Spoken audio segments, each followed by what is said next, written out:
what is Berkshire's philosophy on paying dividends, and under what circumstances would Berkshire pay a dividend in the future? Well, that's a good question. We paid a dividend in, 1969, Charlie, and at 10 cents a share.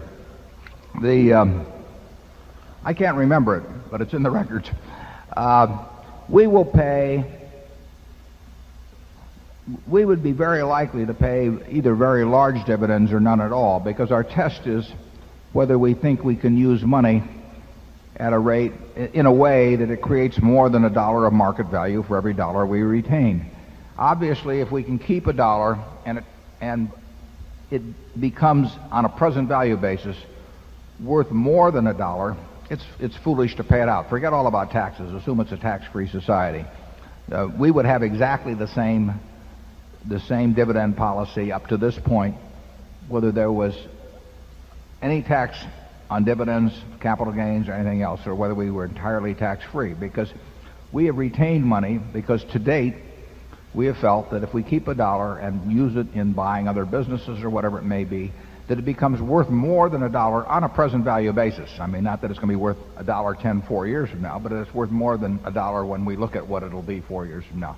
That's subjective, but any given decision like that is subjective. Over time, you get an objective test as whether that's met by whether we do indeed create more value than each dollar of retained earnings. We create an extra dollar plus of value.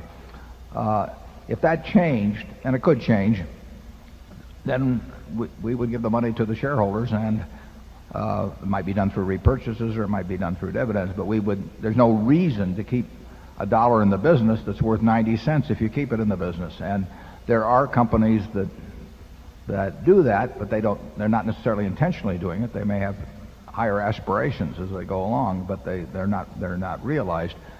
We, I think, would be fairly objective about trying to figure out whether we are indeed creating value or destroying value by retaining earnings. We would never have a conventional dividend policy. I mean, the idea of paying out 20% of your earnings or 10% or 30% of earnings in dividends strikes us as nuts.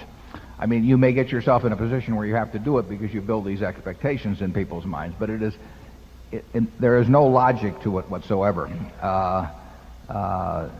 The logic is basic. If you create more than $1 of value for $1 retained, why in the world would you pay it out? Because the people who want to get that $1 as a dividend can instead get $1.10 by selling the stock for, or whatever it may be, $1.20 for the value that was maintained and or retained.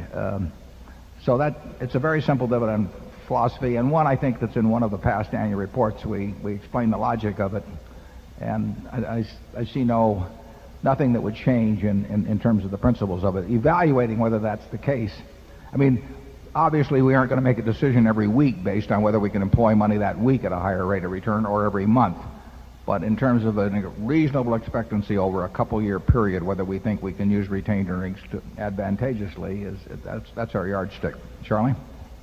Yeah, what's interesting about what Warren is saying about logical dividend policy is that if you went to all the leading business schools of the United States, all the leading economics departments, all the professors of corporate finance, this wouldn't be the way they teach the subject. In other words, we're basically saying we're right and all the rest of academia is wrong. We love it when we do that.